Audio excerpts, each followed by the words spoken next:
Understanding how to stay lean is something that many try to get to, and actually, when pushed for an event like a wedding or a holiday, many go to extreme lengths to obtain levels of leanness that just may not be sustainable long term.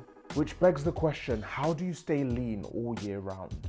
There's a whole load of dogma and idiosyncrasies that surround this topic. So what we're going to do today is go through the practical steps that I used in order to get lean in the first place, but also to stay lean in a way that's sustainable and healthy, and help you understand how you can do that too, and really peel back what allows me to do this in a way that I can hold on to it no matter what life throws at me.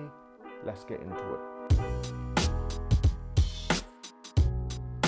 How you doing, Cali Crowd? Welcome back to the channel that makes calisthenics simple. Before digging into the meat of this video, I want to be absolutely clear and transparent on what being lean all year round entails and means, at least to me, and an image does this best. This is me at 11 AM and this is me at midday. Same day, 1 hour apart. This is the difference that breakfast made on this day. So when I say being lean all year round, this is the level of definition that I'm referring to, where there's a lot of intraday wiggle room and margin. Meals, how much water you drink, when you last trained, how well you slept the night before can all affect the level of leanness you display. And that's not to even mention the time of the month for any of the ladies that may be watching this. I say this because I don't want anyone to think that I walk around like the footage on the left 24/7, 365. In a world where you can go onto Instagram and YouTube and see abs thrown at you non-stop, it can be easy to think that this is normal, if not to be expected even. But it's important to understand what we are truly looking at. Many IG models have even been exposed in terms of holding on to banks of images that they took at one certain point in time and releasing them for years on end, long after they no longer even look like that. All of this in a ploy to make it seem like they are lean 100% of the time. And I'm not going to stand here holier than thou either. I mean, I don't have a bank of images that I trickle throughout the year, but I do typically film my YouTube videos in the morning when I have significantly more definition, and it's important to understand this to prevent you aiming for something that may not be realistic. So asterisks out of the way, how do we stay lean all year round? Well, firstly, for me, it's down to motivation, and I use that word less in a go and find an inspirational speech sort of way, but more as a proxy of fully deeply understanding what drives you. So for example, my main motivation is learning and understanding calisthenics skills. It's why I spend hours a week in the gym, it's why I spend ages researching bodyweight training methods, and it's why I create these videos. To one day have enough strength to achieve skills that put gravity to shame is what drives me, and I can only do this if I have an optimal strength to weight ratio, and this can only be achieved by having really low body fat levels. This means that when it comes to decisions that will affect my ability to perform these skills and ultimately affect the way that I look, it's only too easy to make the right choices more often than not because of this motivating influence. If I eat the homemade bolognese rather than the factory produced burger, I know that when it comes to training, the quality of my pull-ups that day will be higher, and that will make me feel better than the burger ever could. If your motivations for staying lean ebb and flow based on how you happen to be feeling that day, it will only make it that bit harder to stay lean all year round and maintain the consistency needed to do that, which is completely fine as long as you understand and accept this. Training is obviously going to bear an influence in how we look as well. Here is where bodyweight training becomes even more of a cheat code. With calisthenics, we present a rather unique challenge to ourselves, namely to have enough muscle to be strong enough to do a thing, but also be light enough so that the thing doesn't become impossible. Couple this with the fact that bodyweight training utilizes various muscle groups in one go, and you have such an amazing formula for building lean muscle that it shocks me more people don't utilize it. Being lean is largely a product of low body fat coupled with having a decent amount of muscle, and if you're looking to achieve a level of vascularity that you can maintain all year round, having larger muscles will help that aim, not just from a definition perspective, but also from the high energy demand and inherent fat burning qualities consistent with maintaining muscle.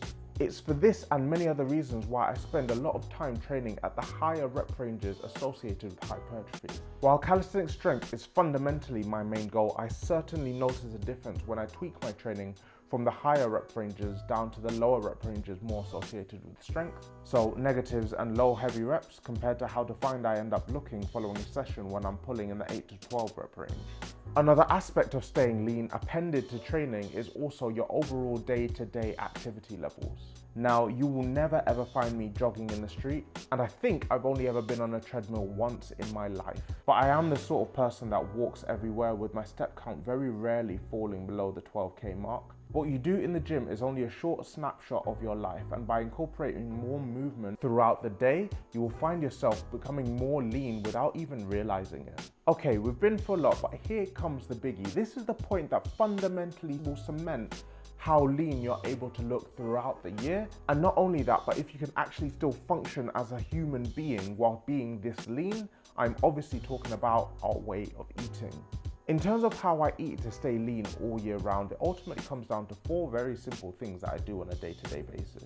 The first is drinking water, where drinking water is so inherent to our ability to survive that we can go longer without food than we can without water. From managing hormones right through to making sure that we get the energy to our cells that allow us to move and function and live, staying hydrated is so incredibly important. Next is eating real food. As much as possible, I try to actually cook food. The difference between a chicken nugget and a chicken breast may not be great at first glance, but to the educated mind, it is very much the difference between putting petrol or vegetable oil into your car. Not all calories are made the same, and once you've started eating unprocessed food, you will really notice the difference in how you feel throughout the day.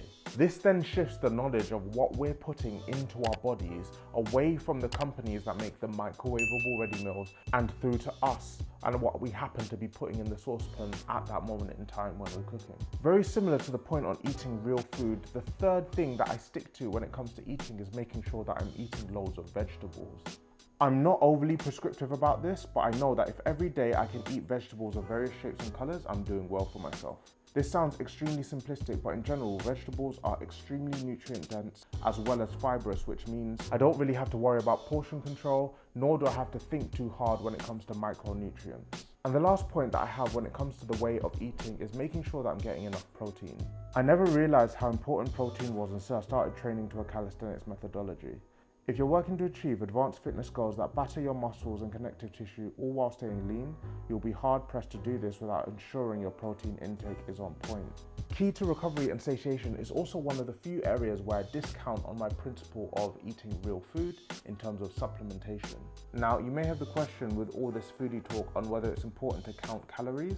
My recommendation is that if you ever change or tweak your way of eating, always measure it, because it's so easy to misunderstand what you're actually getting into your food. It's so easy to think that you're hitting 200 grams of protein when you're actually only getting 50.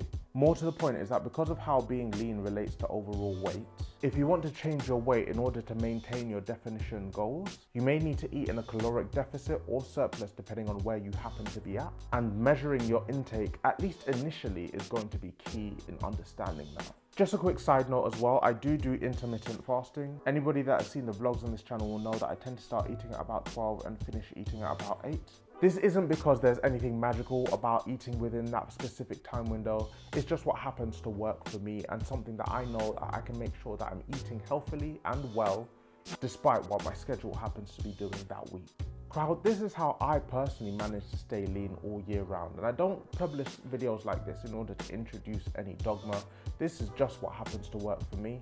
If there's any tips that you guys might have that you want to share, leave them down in the comment section below, because the more we can help and the more of a rounded picture we can present on this, the easier it will be over the long term for people to tailor this aspect of fitness to themselves. But if you're looking to understand how you can use calisthenics to build muscle and increase your own leanness, then check out this video right here.